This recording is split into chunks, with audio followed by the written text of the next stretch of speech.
first live broadcast.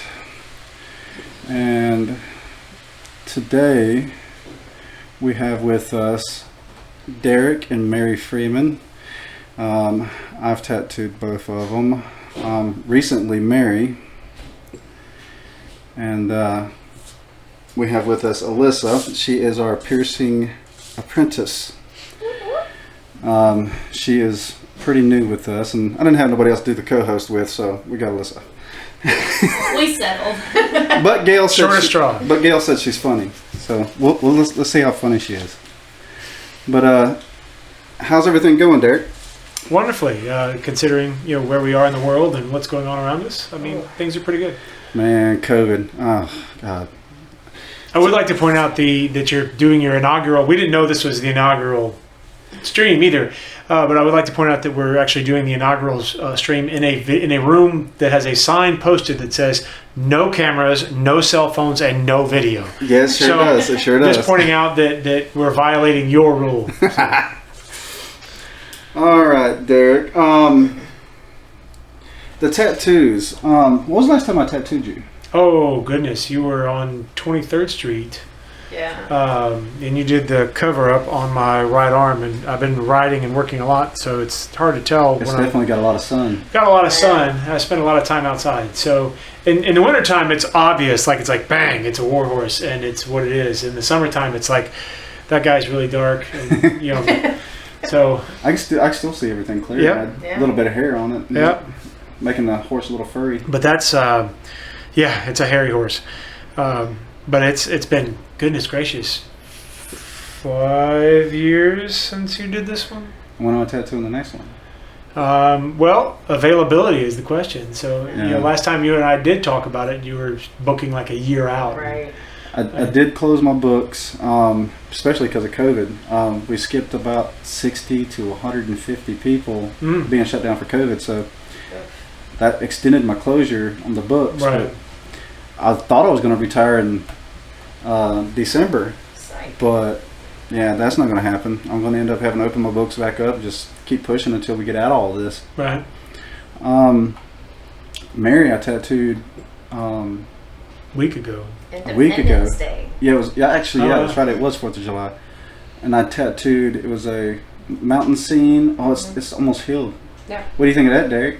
It's stunning, and what's really amazing about it is, we had this conversation that it was like she had this completely abstract vision of meaning with no imagery. Like she knew what she wanted it to mean and had no idea how to transcribe that into an image on her body, and it was like, well, if anybody can figure it out, it's going to be Jerry. He's going to decipher your subconscious dream out of it, and I mean, you literally captured it. I mean, there's another round to go with the clouds, this cloudscape and stuff. But I mean, you captured it exactly. It was a little bit challenging when she talked about the jogger. At first, I couldn't picture it in my mind how I was going to make that look. Mm-hmm. But that looks really good. The It reflection. really does. I think the reflection on the lake looks really good too. Oh yeah. Yeah. That's awesome. I can't wait to finish that and get a picture and get it posted. Let's see. I got some talking points here I'd like to chit chat about. Let's see. Oh, the food truck. Yeah. Deric, tell us about the Spice is Right. Spice is Right. So how much would you want to know? I mean, you want to know the creation of it? Because when I tell you, it's I lost my position that I had when all this started. The company that I was employed by let a bunch of people go, and my position was actually unfunded immediately after that, like in several of the locations. And I was kind of reeling and wasn't really sure like what was next, because my production business was also halted. I mean, I've done really well with events and special events and festivals and things like that, doing staging and roofs and speakers. But when all of that halted, I was kind of paralyzed financially. I didn't really know what was going on. And I was having a conversation with my dad, and he's not a tremendously spiritual person. Like, he has his relationship, but he's not a church going kind of guy. And like, he literally just kind of took to me. We were having a casual conversation. He's like, you've had these moments in your life where you come to these crossroads and you don't know what's going to happen next, and you don't know where you're going. And he's like, you always been able to look back and realize it was just clearing clutter out of your life. Like those were things somebody else was looking out and taking care and clearing stuff out of your life. And he's like, I firmly believe that that's what this is. And he says, I'm going to put my money where my mouth is, and we're going to do this together. He's like, we've always talked about opening a food truck. And he's like, go find the rig. No is not an answer. And we spent several days, like I tried to talk him out of it, and he just refused to hear it. So we spent, I went and found a vehicle and spent the next few weeks putting it together. And it's been really, really fun. Like, it's been incredibly rewarding. Food and music have always been my two loves in life, and to be able to just be totally creationist and do whatever I wanted to from a culinary aspect, and the feedback, that's the thing. It's like when you cook for your family and your kids are like, and your wife's like, hey man, this is the best steak I ever had, or daddy, this is so good. But imagine that when you can expand that to complete and total strangers that have never met you, and you're under the gun to either impress or fall flat on your face, and overwhelmingly their feedback, like you could read our reviews, it's just been ridiculous. It looks like I pay for some of this stuff. Some of them are so well written. I keep wanting to go there to get something to eat, but I can't pry myself away from here. And we're a little short crewed, right. So usually we send somebody to go get food for us, but we ain't got nobody to send. But I'll expect her then on Monday. Right? So, the intern who's not piercing. Or you can set up here. I could set up. I would love to set up here. I'd love to be a part of this place. You heard that, everybody. Deric Freeman may possibly set up the Spice is Right here at Seven Sail Tattoo Club. Let him set up out front where everybody can see him driving by. And all y'all got to do is just swing in, park in the back parking lot, walk up to the truck, and order you some food. Mm-hmm. Do you have any online ordering set up or anything like that? Not yet, because we're really new to it. There's just 1,000 details. I've owned restaurants and run restaurants, but the food truck is like a whole. It presents a whole new set of logistics. So I was rushing to get open, and now I'm starting to catch back up. My point of sale allows that. I just haven't turned it on yet. I've got a one-pager website that's up, but I've been working the last few days on an actual website with an integrated calendar that shows where we are. I've been doing Facebook events and Instagram events and stuff like that. We have a lot of traction. I had 300 some odd followers on Facebook a month before I was even open, so it was just people were interested in it. But now I'm trying to focus on all those other details, like getting the Google Calendar running and getting everything going through. So I only have to upload to one calendar. Like, as I'm sure you were, as a business owner, you got 5,000 places you're supposed to post and make sure everybody's aware. Yeah, somebody needs to come up with like a central tool that you can post everything to just one thing, and it posts to all of them. Well, the problem is Facebook and Google, Alphabet, the parent company, they hate each other and work really, really hard and spend millions of dollars to figure out how to be antagonistic to each other. Well, that's the problem, because that's for you and I as business owners, that's the two things. That's two huge hammers in the toolbox that we have to use every day, and there is no effective way for the two of them to talk to each other and communicate. I think recently I found Facebook made some changes, and I don't know if everybody's noticed the dark mode and the new setup that you give on Facebook, but in the background Facebook has this thing for business. It's called Facebook Business, and in the background of there's some Google connections now. Oh, really? I haven't discovered that. Yeah, when I saw those, I was like, holy shit, Google and Facebook's talking. I was a little astounded, and this is not something they normally do. And it was linking the business listing, the Google business listing, to Facebook. That's impressive. And I've never seen it before. It was the messaging platform, and I was pretty astonished by that. I'm going to do a little screen capture, a little screen guidance here, so everybody can see your Facebook page and your website. Thank you for that. Let's do that real quick so everybody knows where to go look. You can type in 850 Spice on any social media and find us that way. So, all right, this is my screen, everybody, and I'm going to bring up their Facebook. So this is the Facebook right here. Make sure you go over there to Facebook. It's called The Spice is Right. It's a spoof of The Price is Right. Yeah. And you can also head over to their website, check them out there. I'm stuttering a little bit. But it's www.850spice.com. And I've already got that pulled up too. And this is their website. It is a food truck, and I believe, what's the paint job on that food truck?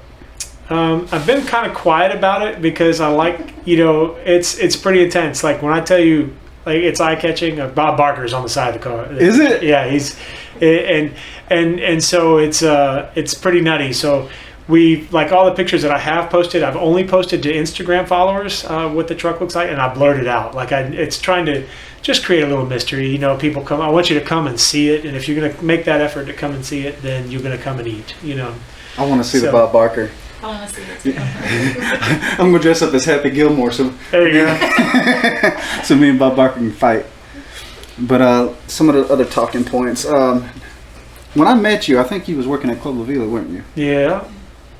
Are they still open? No, they've never reopened since Michael. They've been dealing with insurance and the city of Panama City Beach and certificate of occupancy and rebuild laws and all kinds of stuff. So. I know that they had their first official meeting since with the attorneys and representatives of both sides and stuff a couple weeks ago down in Tampa. So there's progress being made, but I mean it's just sitting there right now. It's sad. Spinnaker too is they're both just these huge metropolis destinations are just empty. Is Spinnaker done too? Mm-hmm. Oh man. Yeah. That's a big punch to PCB right there. It's a huge punch to the East End because I have other friends that own businesses on the East End, and they recognize that all traffic is down when both of those properties are closed up. Like all tourist traffic and local traffic is reduced on that side of the beach without those two big magnets on that side, and more people are just hanging towards the West End and that whole Pier Park kind of mentality. What about you was on the downtown improvement board? Are you still on that? No. What's going on? Do you know anything about what's going on with downtown? Peripherally, I don't pay as close attention as I used to.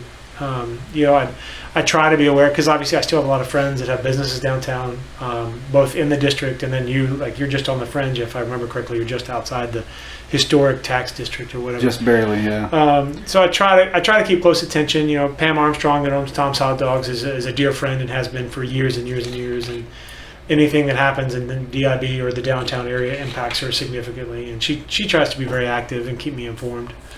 So I know that there's some pretty fancy stuff happening and a couple new businesses that have brought a lot of attention downtown with the History Brewing. History Brewing, yeah. And the House of Henry is just a spectacular place. Both of those properties are just beautiful properties and totally reinventing what people thought you could do. I'm actually, supposedly, I'm going to have the guys from House of Henry in here on doing a podcast Monday. Bobby and Scott, yeah. Yep. Yeah. So hopefully everything works out with that. Not sure for sure if the show's going to work with that, but we're going to try to have them out here. What are they doing with the marina? I mean, honestly, that's because I don't go to the city commission meetings anymore. I mean, the last I knew is that there was the discussion with St. Joe Corpus still the table, yeah. and when I was still involved on a daily basis downtown, they were trying to decide what the future of the Civic Center was going to be in relation to that. But again, I just haven't been involved in it. It's of course St. Joe's going to have their hands in it. Well, how do you people are disgruntled can be disgruntled by this major corporation that comes in and dictates. I mean, it seems like they might get away with a lot of things that small businesses can't get away with. But you look at the revenue that they spend and the tax revenue they generate, and I mean, their benevolent end of things is astronomical. I mean, I've only recently witnessed some of the things, the money they have put into public education in areas that are detrimental. I mean, they give away an incredible amount of money, especially towards children-related or arts-related fields. Like it's ridiculous. So is that allowed? I didn't know that was allowed. So get thirsty. But you have always been heavily involved in the community. That's right. Are you still involved with anything community-wise, or? I actually just recently got picked to be on one of the boards. We live in Lynn Haven, and then my two businesses are based in Lynn Haven, and so I got picked to be on one of the boards with the city commission there in Lynn Haven. It's purely a community volunteer basis. I'm not a voting member of anything. It's just an advisory board as part of the city commission of Lynn Haven. It has been mothballed due to the COVID. So like I got nominated to it and voted and approved before all this happened, and then just like all the city meetings for all municipalities are all either stopped or video only or whatever. So this was one of those ones that's just like pause and we'll re-up soon. So trying to be, and that was actually my wife's suggestion was, this is right up your alley and these are your background and experience is exactly what the city of Lynn Haven needs. You should get involved. And I applied and, they called me. So, not so much City of Panama City right now, but certainly where my hearth is, if that makes sense. What about you, Mary? You ever get involved with anything community-wise? That's his baby. It's all Deric? It's all Deric. She enjoys being a private citizen. Right. Yeah. Well, what about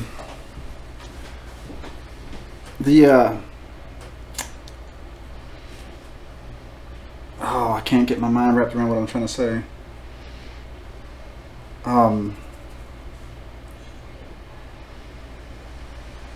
The price, the spice is right. I had something in mind a while ago, but I can't think about what I was trying to say. What's the menu like? So, I want to be really like farm to table and market to table driven. Like I want to be able to go to the farmer's market and go, wow, this produce looks amazing, or go to the fish market and go, wow, this grouper or these shrimp or whatever, and base a menu based on what I can buy and source locally. When we were edging closer to opening, my goal was 4th of July. I was going to set up at either Lynn Haven's festivals or downtown festivals or both, because Lynn Haven does a morning.